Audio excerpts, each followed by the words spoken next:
Thank you for listening to Depictions Media Radio.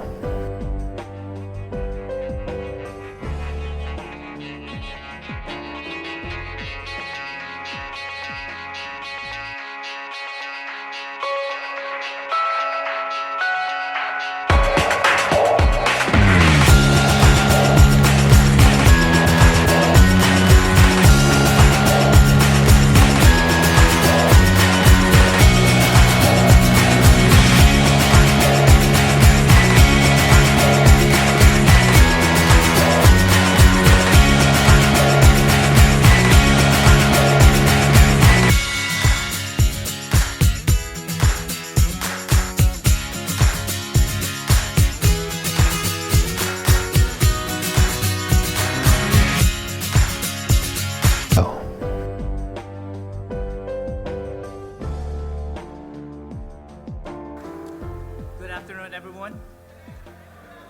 All right, my name is Bidenomics, and I'm proud to be a member of IBEW Local 2150.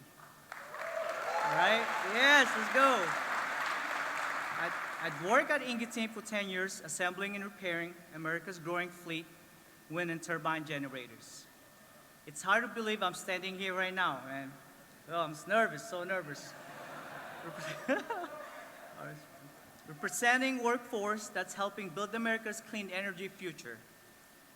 Born and raised in the Philippines, I migrated to the United States when I was just 9 years old. Like so many immigrants, my parents envisioned a better life for me. They believed that in America, with hard work, a little faith, anything is possible. Yes. Today, I'm fulfilling their hopes and dreams. I'm not the only building a better life for myself, but for my wife Jennifer and our 5 beautiful children. My journey is getting here to represent the promise of America, the greatest country in the world. I'm grateful to support. I had along the way special support and received from IBEW. Being part of the union means everything to me. It has given me opportunity, stability, and the most important, that's the security of a good job and raise my family on. America's union workforce is the backbone of this country. And that's a something, yeah.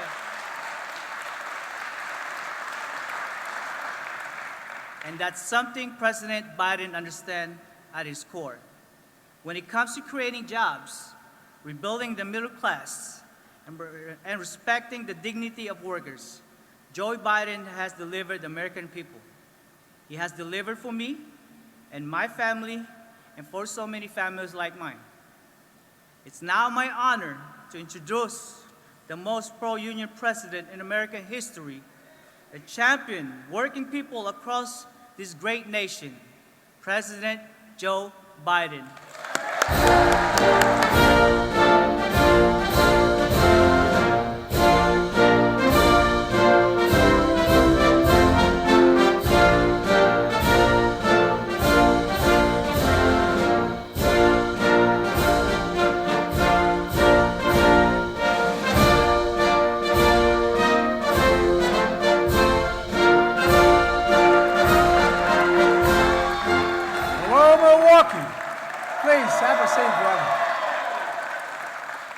Please have a seat if you have one.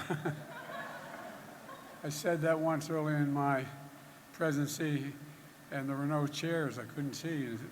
Press for Biden doesn't even know whether people can stand or sit. Anyway, it's great to be here. Thank you, Valentino, for that introduction. And what you said about the union, you know, I've said it many times. The middle class built America, but unions built the middle class, and that's a fact. Governor Evers, Mayor Johnson, County Executive Crowley, thank you all for your warm welcome. And Tammy Baldwin, you're the best, kid. You're the absolute best. If I had another 10 of you, we could rule the world. You'd really, thank you for all you do, Tammy. Appreciate it very much. And you know, no one does more to create good jobs in this state and make sure tomorrow's products are made in America. Now, a very quiet, laid-back congresswoman who, thank God, is on my side. Thank God. Gwen Moore. You should never stop fighting for the people of Wisconsin. I love you, Gwen. You're the best. And you got a mayor and a county executive. I used to work for the county. I used to be a county councilman when I was 26 years old. And I tell you what, I ran for the Senate because it's too damn hard being on the county council. Everybody comes up to you and goes, yeah, county council, yeah, you wonder what we do, huh? Well, the truth of the matter is they do a hell of a lot, and your mayor's doing a hell of a job as well. Look, folks, I apologize because I try very hard to keep my speeches between 15 and 18 minutes. But I got to talk a little bit about Hawaii. I've been on the phone with the governor coming up here and the senators. And let me address that devastating wildfires, some of which are still burning in Hawaii. They've claimed the lives of 99 people so far, and they haven't cleaned things up yet. The deadliest wildfire in more than 100 years. A whole city destroyed. Generations of native Hawaiian history turned into ruin. I've spoken to Governor Josh Green multiple times and reassured him the state will have everything it needs from the federal government. I immediately approved the governor's request for expedited major disaster declaration. That's a fancy word of saying whatever you need, you're going to get. And that'll get aid into the hands of people who desperately need it, who have lost their loved ones, who have lost their homes, their livelihoods, who have been damaged and destroyed. And think about this. All that area they got to plow up, they can't do it now because they don't know how many bodies are there. They don't know what's left. Imagine being a mom or dad, wondering where your child is. Imagine being a husband or wife, a mother or father. It's really tough stuff. Almost 500 federal personnel have been deployed to Maui to help communities and survivors get back on their feet. FEMA, search and rescue teams are sifting through the ashes in that 5-mile area that you've seen on television that's been burned. It's painstaking work. It takes time. And it's nerve-wracking. Most of the debris can't be removed until it's done.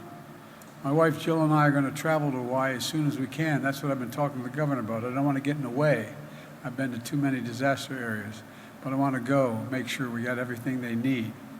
I want to be sure we don't disrupt the ongoing recovery efforts. FEMA Administrator Griswold, who's the best we ever had, I think, was on the ground this weekend. I just talked to her. She's back in the States. I have directed her to streamline the process as quickly as possible to help register survivors for immediate federal assistance without delay. To date, FEMA has approved 50,000 meals, 75,000 liters of water, 500 beds, 10,000 blankets, and as well as other shelter supplies for survivors displaced from their homes. FEMA also authorized one-time payments of $700 per household to folks who have been displaced so they can do the immediate things of just taking care of medications and prescriptions that they so badly need. We're working with the state to make sure survivors that have lost their homes have a place to call home until we can rebuild.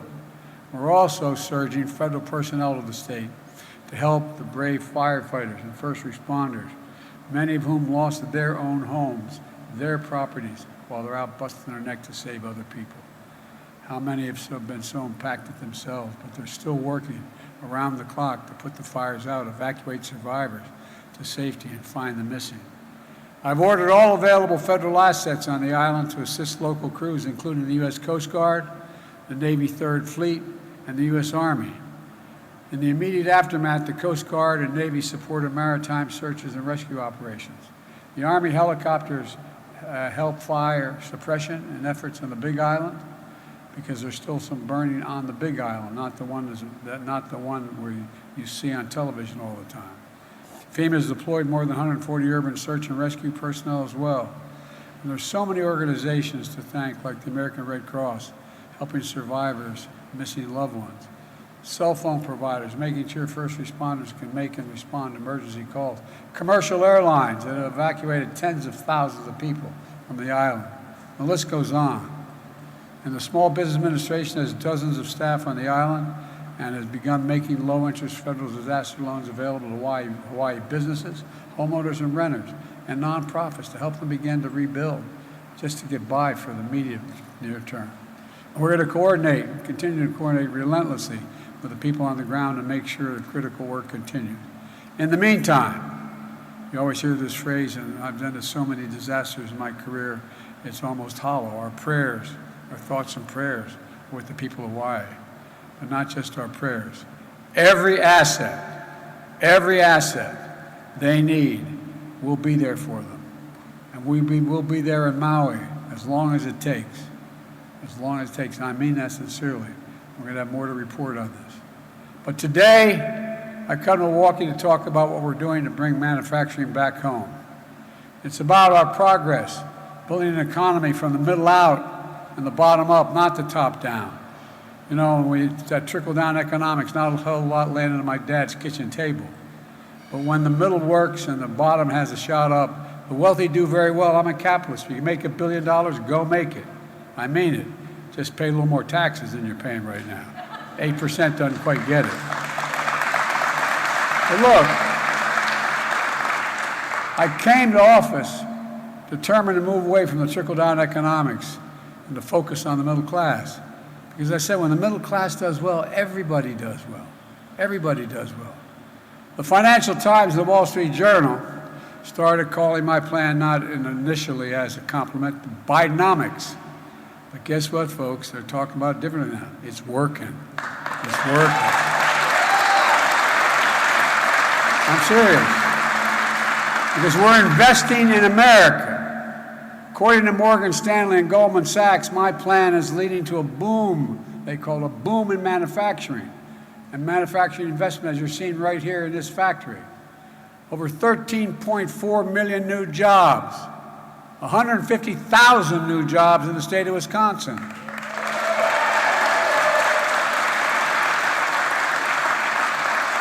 Nearly 800,000 new manufacturing jobs nationwide. More than 20,000 manufacturing jobs in Wisconsin. From Green Bay to Verona to Pleasant Prairie. We've added more jobs in 2 years than any president has in American history in a 4-year term. More in 2 than any's done in 4. And unemployment has been below 4% for the longest stretch in over 50 years. 50 years. Wisconsin's unemployment rate is just 2.5%. That's lower than it was every single month the prior administration. We've recovered all the jobs lost during the pandemic. We've added millions more. People are coming off the sidelines, getting back into the workplace. Remember, a while there, they were saying, well, Biden just allowed people not to work and get paid. Guess what? The higher percentage of American workers are working today than ever before. And while unemployment is down,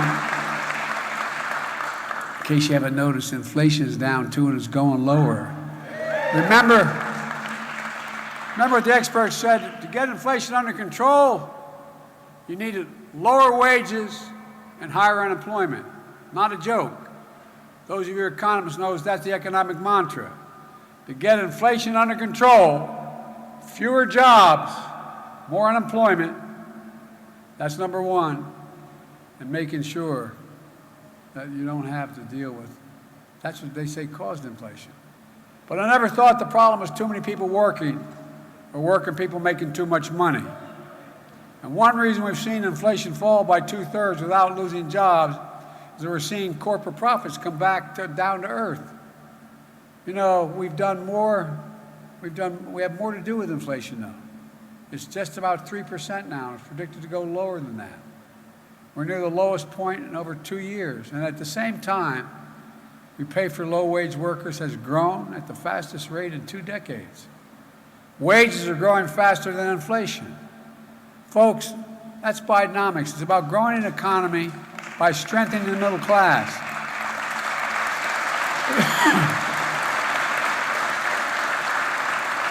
And making things in America again. You know, it's in stark contrast to the conservative Republican view, the so-called MAGA view, which is focused on corporate profits. They say we should find, and the rationale up to now has been, let's find the cheapest place in the world to make our product. Let's shut down the operation in America and send it overseas. And then send the refined product back to America and sell it here. That's their philosophy. But you know who believes that? Your significant Senator, Ron Johnson. He believes outsourcing manufacturing jobs is a great thing. He's on record as saying he doesn't agree with American work. This is what he said. American workers should manufacture, he doesn't think they should manufacture products that require a lot of labor. Here's what he said, quote, "Let the billions of people around the world do that," end of quote. You wonder why the hell we got ourselves in trouble. Well, we've been letting them do that for too damn long. It's time to build American products in America.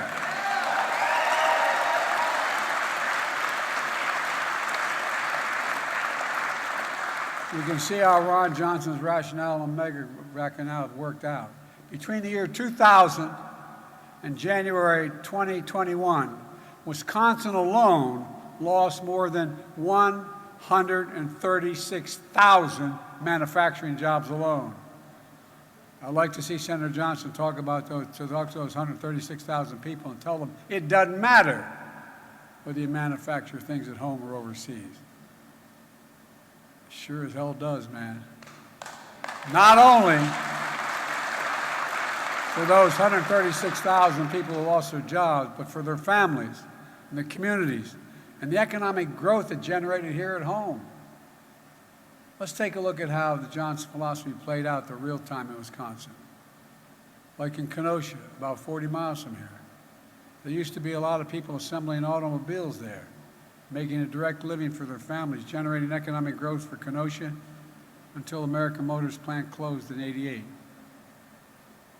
Or take a look at Milwaukee, known as the manufacturing powerhouse for so long. That's when I got to the Senate.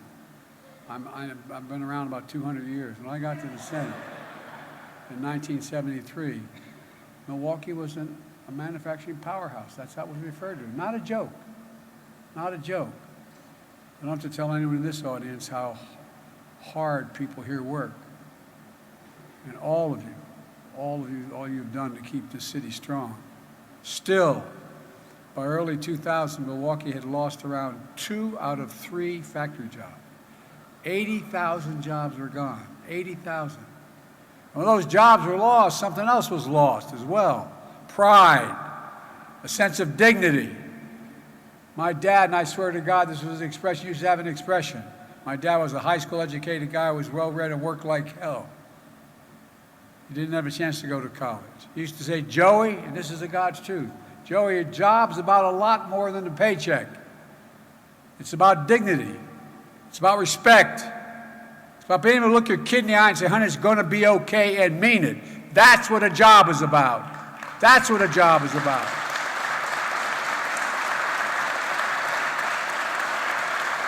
And when the breadwinner in the family loses their job, they lose their pride and the sense of dignity that goes with that. People like Ron believe that it's a good thing. The corporate American bottom line is if that's all you need to look at, it's good for America. Well, that's not my bottom line. From the day I took office, I was determined to turn it around with what now they're calling Bidenomics. It's one of the reasons why I fought so hard to write and get past the Chips and Science Act. We used to invest more in science and research than any country in the world. Almost 2% of our gross domestic product. Now it's about 0.7% we invest. We're the best engineers in the world. We're the best scientists in the world. We're the best researchers in the world. What the hell are we doing? Well, guess what? That Chips and Science Act has generated $231 billion in the last 18 months in private investments making semiconductors here in America.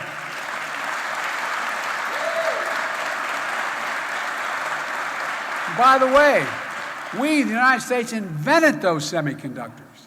We invented them when we went to the moon. They're those small computer chips the size of the tip of your finger, affecting nearly everything in our lives, from cell phones, automobiles, to the most sophisticated weapon systems in the world. Let me give you one concrete example. I remember the chairman of the largest chip maker in the world in South Korea. It's called SK, when I was in South Korea. They're investing now $22 billion, billion in America. And I asked them why. I said, God's truth, why America? And he said, number one, think of this now, remember it. Number one, there's no safer place in the world to have my investment than the United States of America. And number two, you have the best workers in the world, and he's right. That's the truth.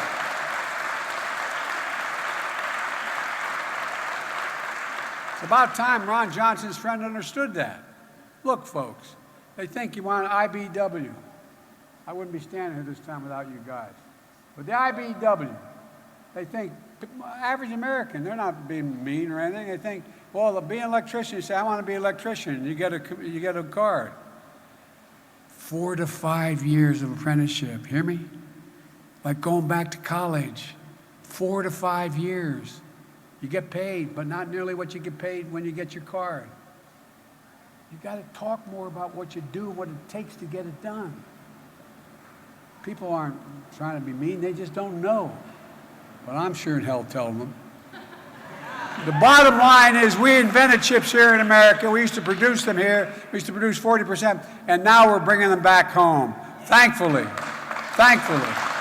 We have people like Tammy Baldwin, who championed, that's the God truth, Buy American policies leading to resurgence of manufacturing in Wisconsin and across the country. You heard me say it before. Where in God's name is it written that America can't lead the world again in manufacturing? Where is that written? Folks, nowhere. You got it.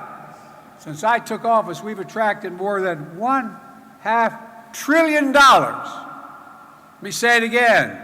$1.5 trillion in private investment in American manufacturing and the industries of the future. Spending on construction of manufacturing plants that need to be built. Nearly doubled in the last 2 years. And you know, that's not just the permanent jobs. They're generating growth, economic growth. Look, construction jobs do that as well. We've added 600,000 good-paying construction jobs since I took office. When they build these plants to build these chips, guess what? They call them fabs. They're as big as football, long as football fields. That's how big they are. They're gigantic. And guess what? The people who work there, you know what the average salary is in these fabs? $116,000 a year, and you don't need a college degree. What the hell are we talking about? Folks, instead of exporting American jobs, we're creating American jobs, exporting American products. And they're being built right here in Wisconsin and places where factories have been shut down. Look what you're doing here. Enga team came to Milwaukee 10 years ago, thanks to tax incentive and clean energy during the Obama-Biden administration. Then exactly 1 year ago tomorrow, I signed a significant piece of clean energy legislation combating the existential threat of climate change, the single largest investment ever anywhere in the world, without one single member of the other team voting for it. That law reauthorized those clean energy tax credits and expanded them. As a result, this company predicts that demand for the wind turbine generators, which they're making right here in this facility, will double next year.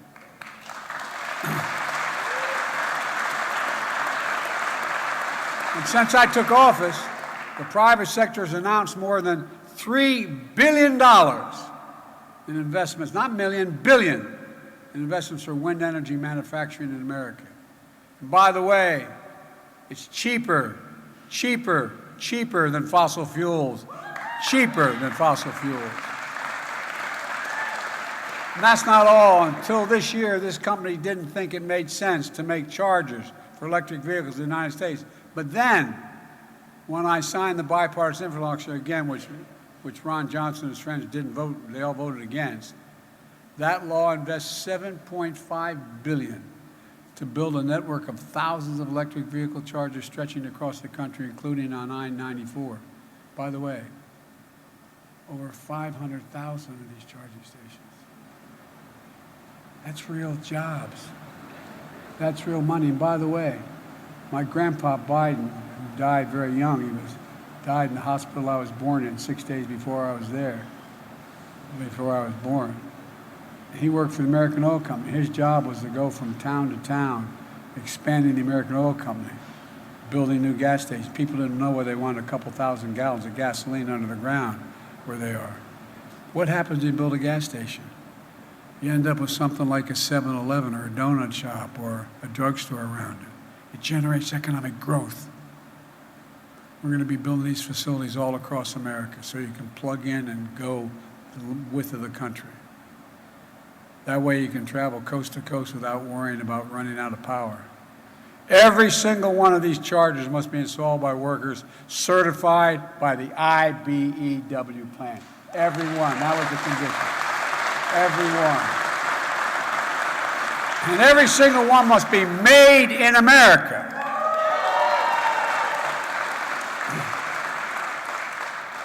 You know, there's a provision in law that I thought I knew a fair amount, but I didn't realize, maybe you did, Tammy, but I didn't realize back in the 30s they passed a law that's consistent with international trade, that if the Congress passes a law to spend money and the president has to decide where to spend it, he or she has to spend it on American workers and in America, American products.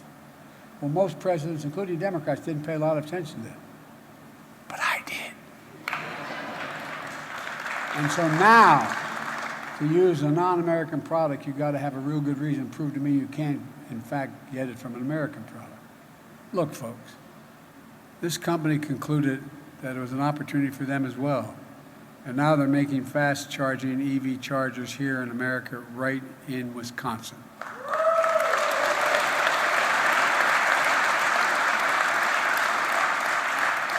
Their goal is to manufacture 13,000 high-speed chargers every single year. And guess what? To the chagrin of your senator, the other senator, it's going to add 100 good-paying jobs.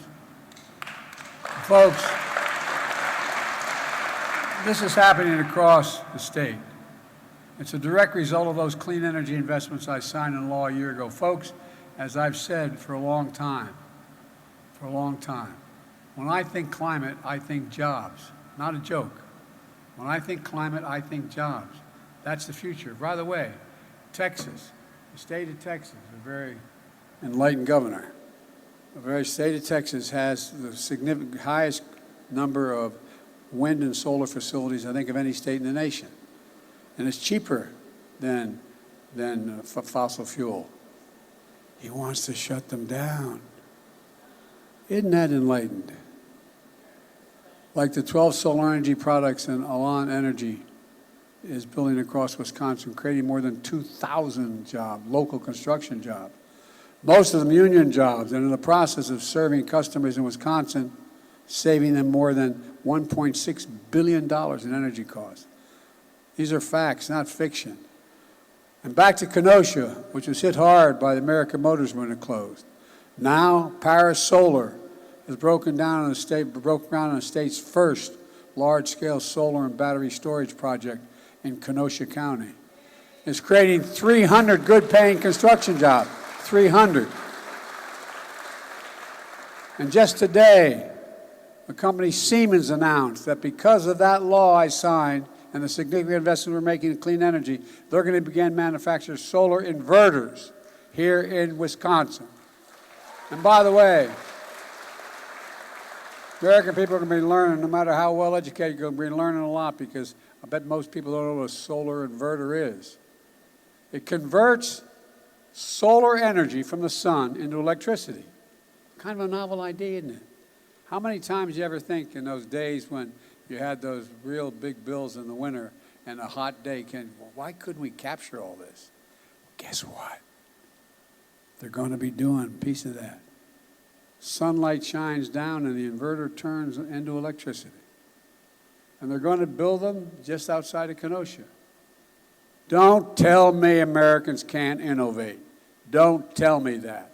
Since I took office, I've seen more than $3 billion in private investment in clean energy manufacturing all across Wisconsin. That's Bidenomics. That's investing in America. Totally consistent with international law and trade agreements. And investing in America means investing in all of America. When I ran for president, I made a promise that I would leave no one behind, no part of the country to leave behind. I'm getting mad, a lot of Democrats are getting mad at me because we're investing actually more in red states than blue states right now. But they're all Americans. I made a promise. I made a promise no matter where. And folks, red states, blue states, urban, suburban, or rural, all of that will benefit from what we do. That's why I launched the Rural Partners Network to help rural communities, including here in Wisconsin, in my state of Delaware, which is mostly rural, believe it or not, create jobs and economic opportunity. And my administration has invested hundreds of millions of dollars to support small and medium-sized meat and poultry processors across the Midwest, including dozens here in Wisconsin, from Lancaster to Richland Center to Soldiers Grove. This way, farmers can get the best price for their product. They don't have to deal with the only giant processor that pays them less for what they need. No, I mean it. And that wasn't my idea. That was the Secretary of Agriculture, the former governor of Iowa. But, folks, that's not all. We're also investing $230 million in Wisconsin to support agriculture that's good for the environment, like planting cover crops that replenish the soil with nutrients and absorb carbon from the air. We're helping farmers, ranchers, foresters get paid for doing the right thing. It's simple, folks. When farmers do well, when the wealth they generate stays in Wisconsin, then their children can stay in Wisconsin and find opportunity here and build a stronger rural economy.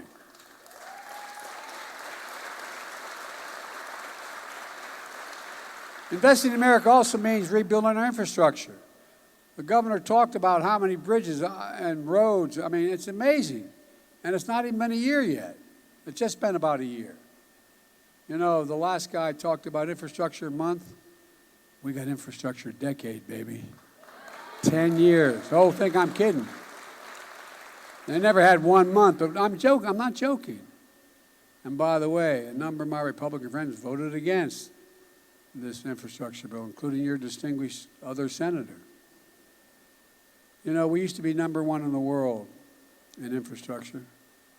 But over time, we slipped to the 13th best infrastructure, 13th best infrastructure in the world from #1. How can you be the best economy in the world with a second-rate infrastructure? Not a joke. How can you do that? Well, through the bipartisan infrastructure law, we've already announced 37,000 projects, 4,500 communities across America, including hundreds of projects, as the governor referenced, right here in Wisconsin. Let me give you a couple examples. We're investing $80 million to replace the interstate bridge over the Wisconsin River in Columbia County. That's a major route connecting people in Milwaukee, Madison, and Chicago. And look across town, where union workers are building North Holton Street Bridge, which is nearly 100 years old. More than 10,000 vehicles travel over it every single day across the Milwaukee River.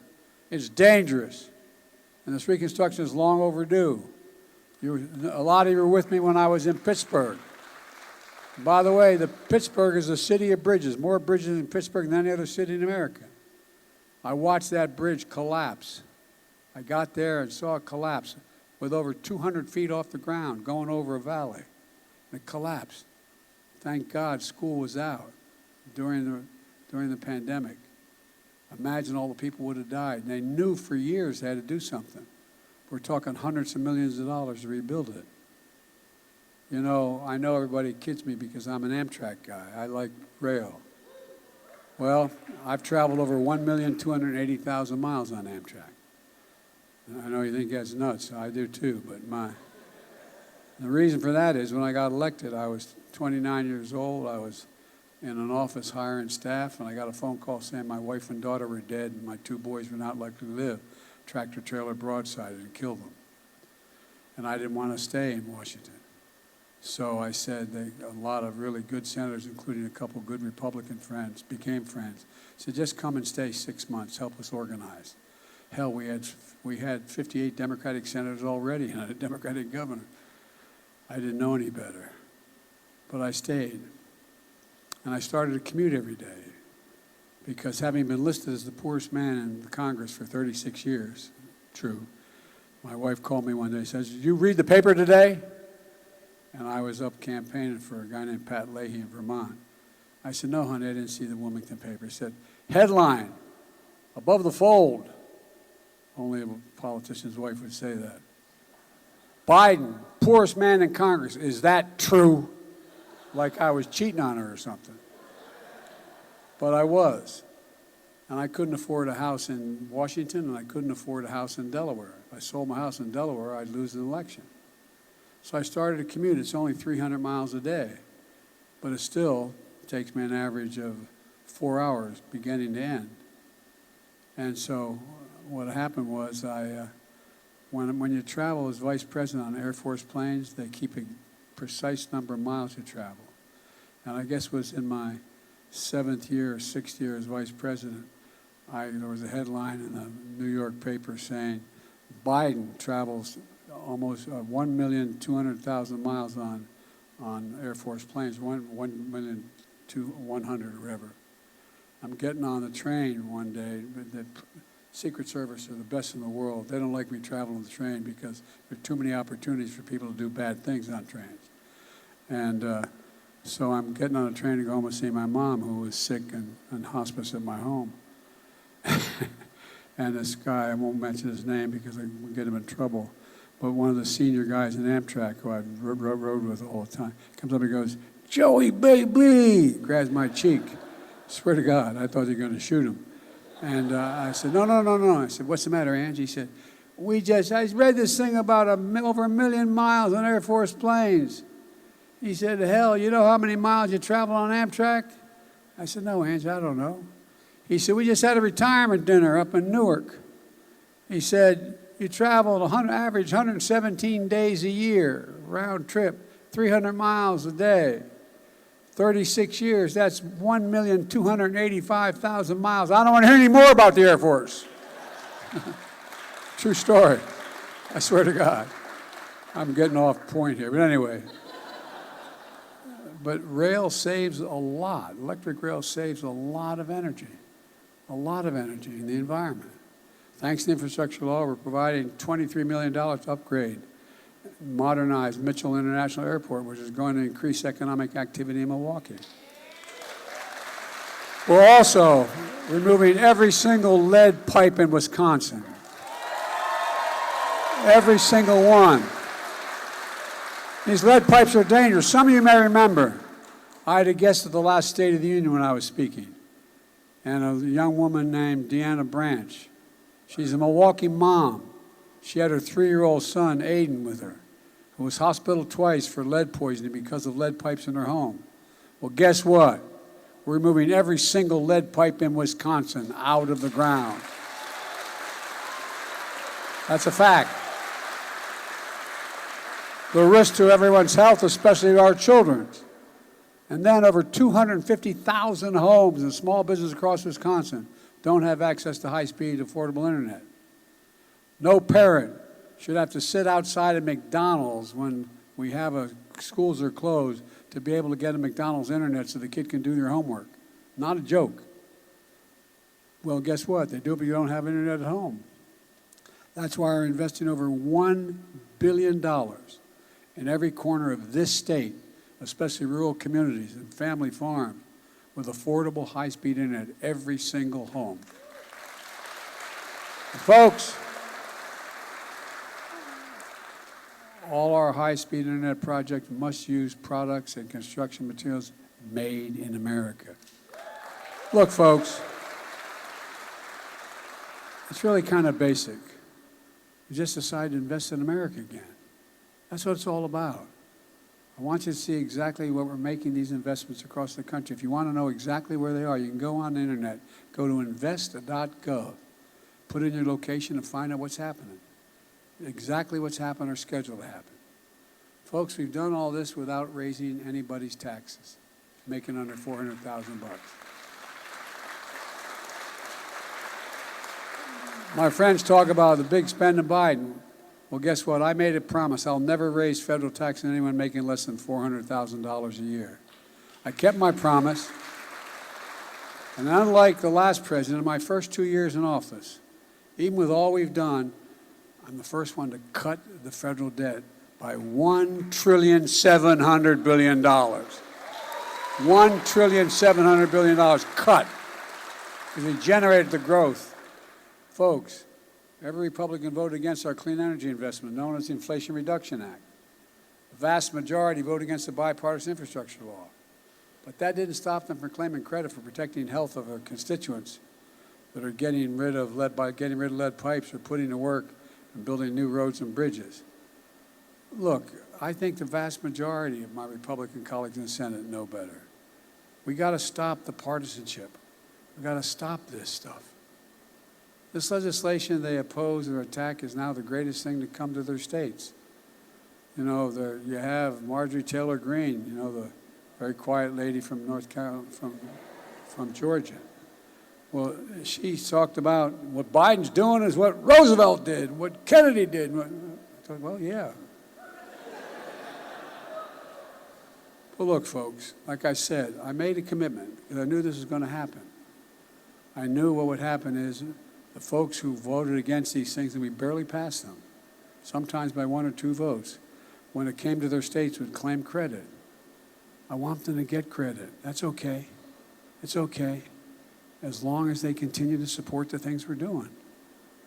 You know, I said I represent all the American people, in red states and blue states, but that doesn't mean I can't make fun of the hypocrisy of those claiming credit. And like I said in the State of the Union, I'll see them at the groundbreakings. Look, let me close with this. I'm not here to declare victory on the economy. We're not there yet. We have more work to do. But we've always had a plan that turning things around, making it America stronger and safer and more competitive. Bidenomics is just another way of saying restoring the American dream. That's what it is, just restoring the American dream. I believe every American willing to work hard should be able to get a job, no matter where they live, in the heartland, small towns, raise their kids on a good paycheck and keep their roots where they grew up. That's the American dream. That's Bidenomics. It's rooted in what has always worked best for this country, investing in America, investing in Americans.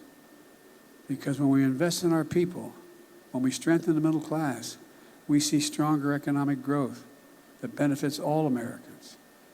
The most important thing I want to say today is this: thank you.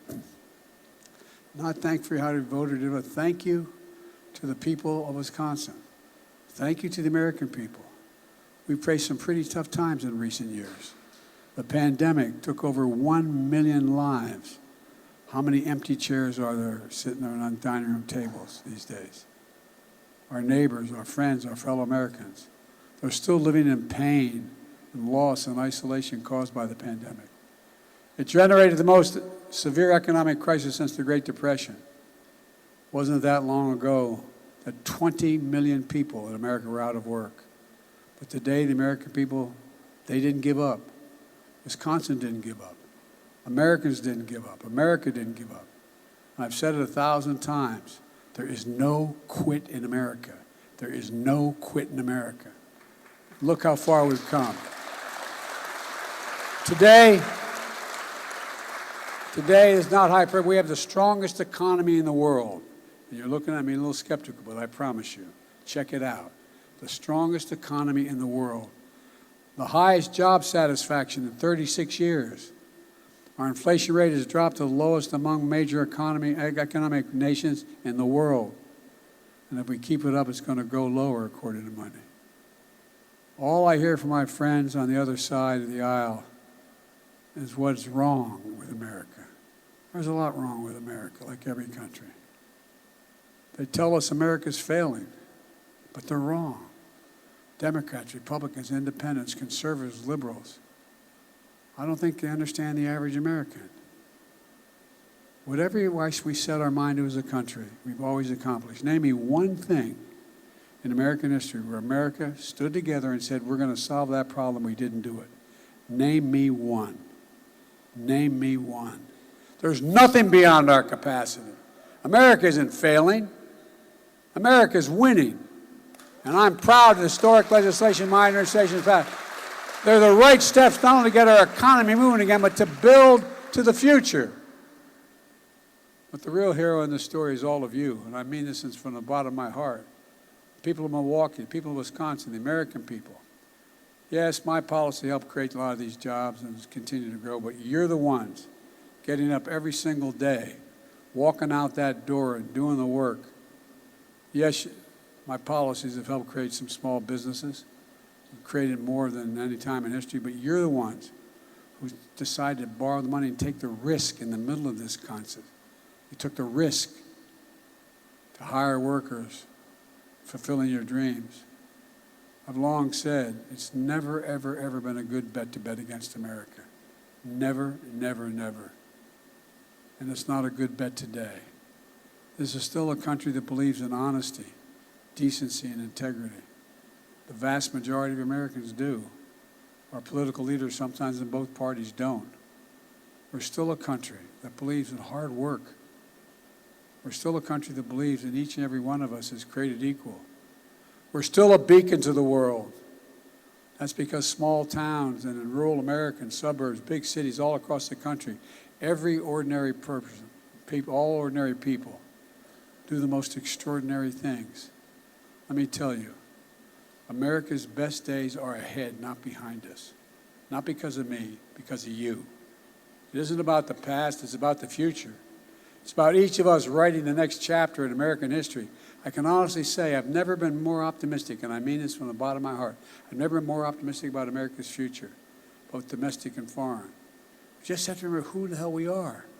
We're the United States of America. There's nothing beyond our capacity when we do it together. So let's do it together. God love you. May God bless you all. May God protect our troops. Thank you.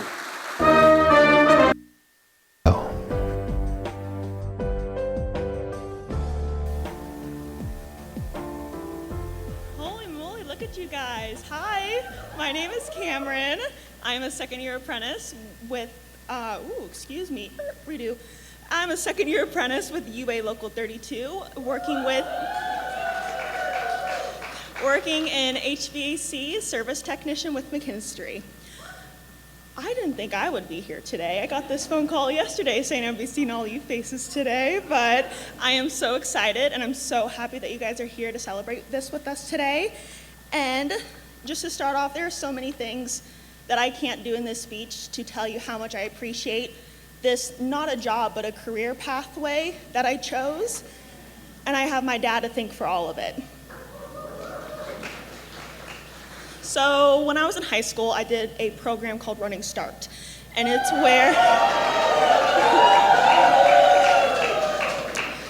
where, for those of you who don't know, you guys get your college credits when you guys are getting your high school credits. So you guys graduate with your associate's degree and your high school diploma at the same time. So as I was doing that, I was just growing up, schools are saying, hey, what are you gonna do? Where are you gonna go? What are you gonna do in college? What are you gonna be when you grow up? So I thought, hey, pre-nursing, DTA, and labor and delivery. Does it look like I'm doing that now? I took the hardest pivot. A day before my last winter quarter is when I switched over and I was like, I don't see myself doing this anymore.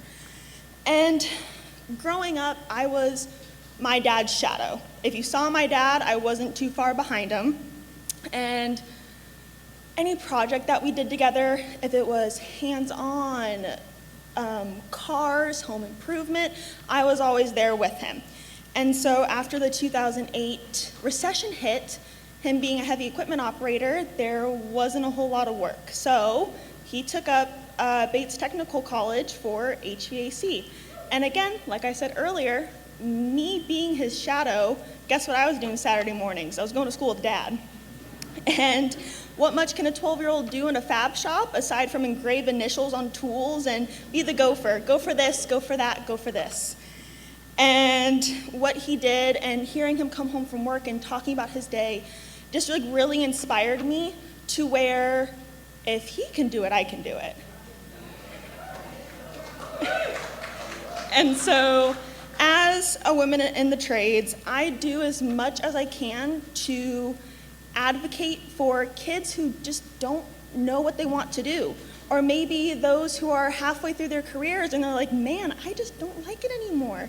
Because how many kids are in my shoes to where I did the college, not all the college, but I did the college. I did 2 years of it, and it was 2 years too much for me. But thankfully, I was able to get help and direction from those around me and those in the union and down at the apprenticeship hall to get me in that right direction for this career.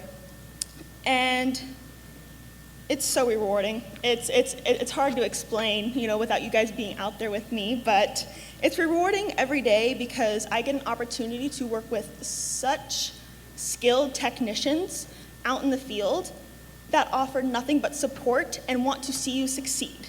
That they want to send me off as soon as I'm ready, and they want to make sure that I know everything that I can. I never will know everything in this trade because it's growing and flourishing so much every single day that you're never going to be a master at your trade, but you can be pretty good at some parts of it. So I've met those gentlemen, and they are incredible technicians. As I said, there's so much accelerated change in the industry happening now, which is creating more demand for people like me, kids like me. And when I think for the reason for this celebration, the IRA legislation, I'm grateful for investments like this, and to know there's money and resources going into making buildings safer, healthier, and more energy efficient. And now it's an honor for me to introduce Vice President Harris, whose leadership helped pass this legislation. This year, she has traveled the country meeting with community leaders, workers like me, students, and environmental advocates to highlight the administration's efforts and hear directly from Americans and what this investment means to them. Thank you.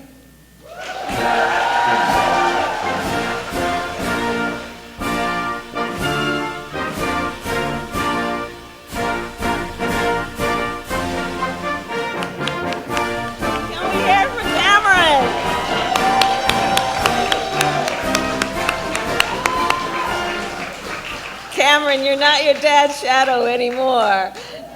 You're standing tall. You're standing tall. Well, good afternoon, everyone. It's so good to be back. Good afternoon. Governor Inslee, thank you for all that you are and all you have done. You and I have had so many conversations over the year, and I will say that among those who are leaders in our country and by extension in the world on the issue of what we must do with a sense of urgency to protect, preserve, and love our planet, you are one of the greatest leaders. So it is good to be with you. And Trudy, thank you both. Thank you. And thank you for the warm welcome to Washington. I want to thank our Secretary of Energy, Jennifer Granholm. She is extraordinary. She has been traveling the country, and she's a true partner to the President and me. And my dear friend, Senator Maria Cantwell, where are you? There you are. Hi. So Senator Cantwell and I served together in the United States Senate, and so I have seen her work close up. I have seen her in rooms where there are cameras. I have seen her in rooms where there are no cameras. She's the same person everywhere. She is always fighting for the people, and she is truly one of our nation's greatest climate leaders. And I want to thank you for that. And on the most recent work that has happened and on the detail of her leadership, she helped pass the CHIPS and Science Act. And that, of course, is historic in terms of its investment in climate innovation. And these are investments which will, and she always emphasizes this, it will create jobs and opportunity, not only here in Washington, but around the country. So thank you, Senator Cantwell, for your leadership always. Thank you. And Congresswoman Marilyn Strickland, I thank you. Mayor Bruce Harrell, thank you for meeting me on the tarmac and for your leadership and friendship always.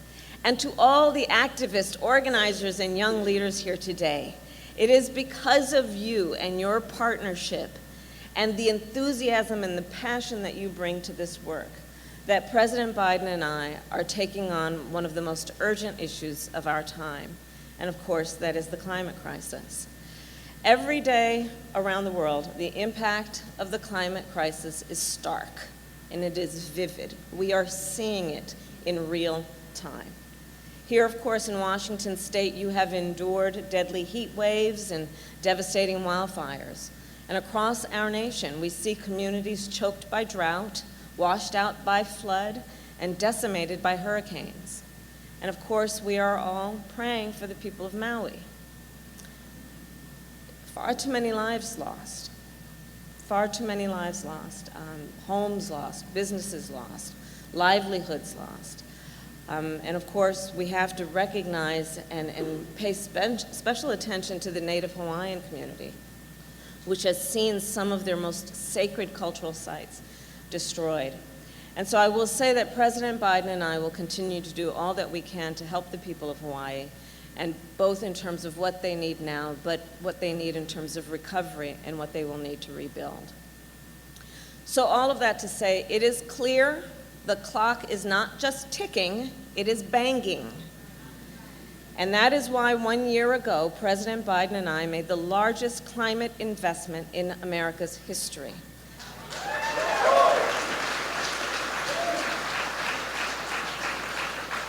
And this work was designed to dramatically expand solar and wind energy production, to lower energy costs for working families, and to put millions of electric vehicles on the road, including thousands of electric school buses, so that, of course, our children can have clean air to breathe. And it is with these investments that we are clear. We are creating millions of good-paying, clean energy jobs.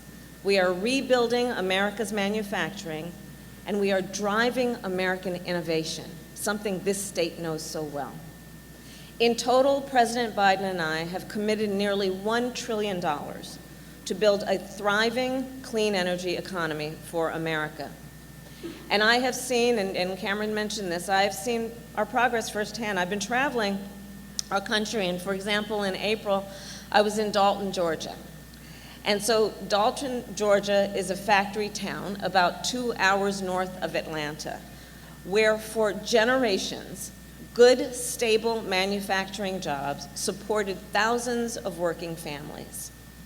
But then about a decade ago, those jobs started getting shipped overseas. And for years, of course, politicians have promised to reinvest in communities like Dalton to rebuild American manufacturing, but they never delivered. So President Biden and I decided that it is time to fix that, and we decided to dramatically expand clean energy production and to do it here in America.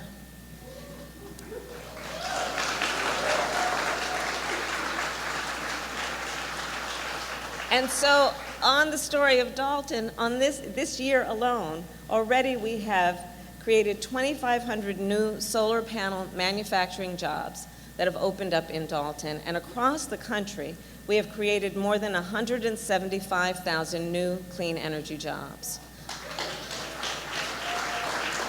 Just so far, more to go. And this is all to do what we know we must do to meet the challenges of this moment. But of the challenges in terms of building a clean energy economy, we also know that the places where we create clean energy, like a solar farm in the desert or a wind farm off the coast, those places are often far away from where people actually live. And so, thinking about it, to get the energy where it is most needed, President Biden and I are also building thousands of miles of new high-voltage transmission lines, which is making a significant difference. For example, I was recently in rural Arizona to break ground on a project where 125 miles of high-voltage line will deliver clean electricity. Electricity from wind and solar farms in the Arizona desert, delivered to people millions of miles away, potentially, well, certainly thousands of miles away. Bit of a typo there.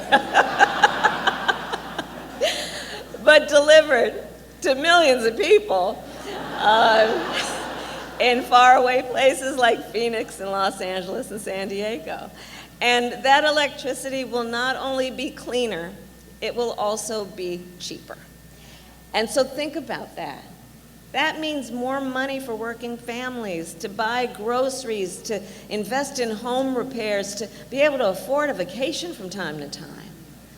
And just think, every year working families pay thousands of dollars just to keep the fridge and lights on. So think about what this means. And for the President and me, one of our highest priorities then has been to lower energy costs, which is why we designed our climate policy and plan to give working families tax credits and rebates so they can afford to install new insulation and new windows, which of course increase energy efficiency and lower energy bills. And so they can better afford to replace their gas-burning furnace with an electric heat pump to heat and cool their home, which costs less money to run. And we're doing the same thing for businesses. We have made billions of dollars in tax credits available so clean energy upgrades can happen to businesses in terms of their buildings. And we have made sure these credits are not just available this year, not only this year, but for years to come.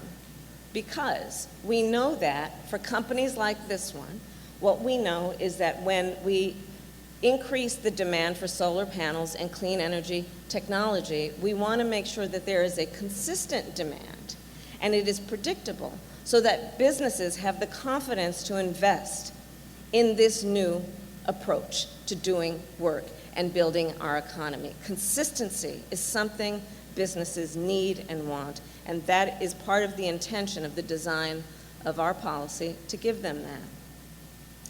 In addition, all these investments create jobs, good paying union jobs.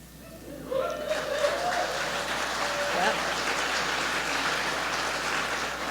Jobs for workers like many of those who are here with us today, including plumbers and pipe fitters and members of IBEW and sheet metal workers, and the kind of folk who are just some of the most skilled and experienced workers in our nation, going to work every day to build our clean energy economy. For example, today, Ambrose Bradley is with us. Ambrose, where are you? Ambrose is with us, okay. Ambrose grew up in Oklahoma, and after high school, he joined the Air Force and worked as a mechanic on an F-16 fighter jet. When he left the Air Force, Ambrose joined Sheet Metal Workers Local 66. And today, Ambrose is a foreman fabricating metal for energy-efficient lighting, heating systems, and solar panels. So think about that. He went from F-16s to solar panels. Talk about highly skilled. Thank you, Ambrose.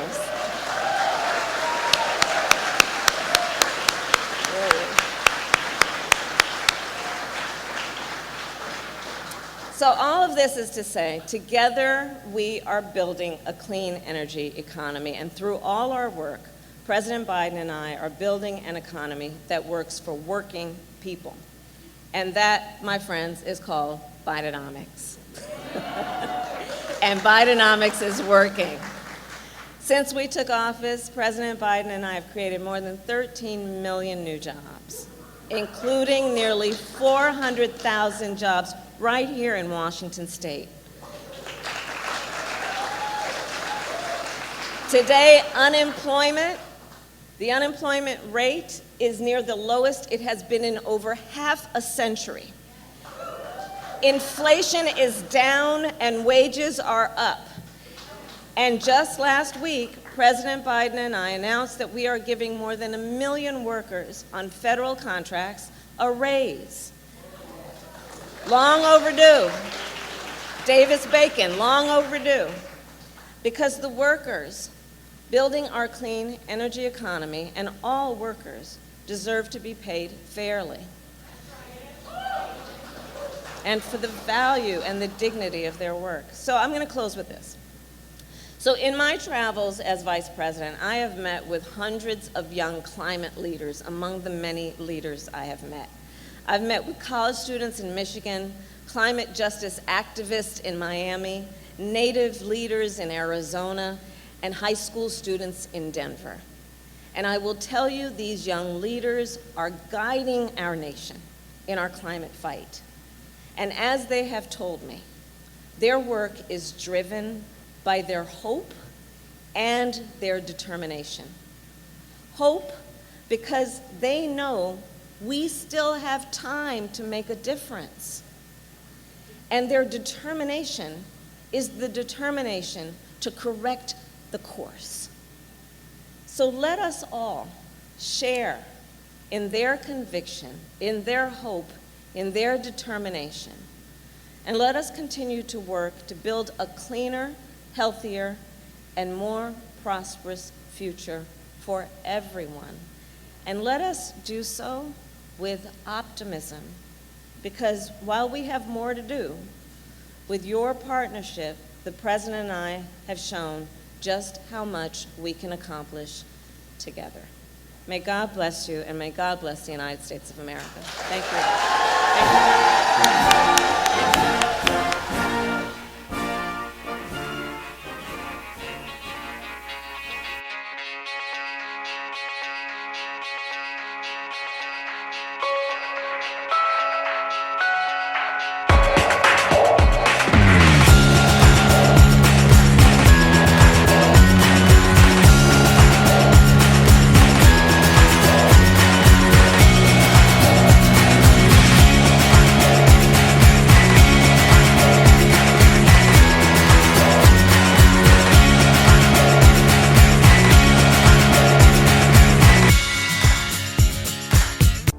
This show has been produced by Depictions Media. Please contact us at depictions.media for more information.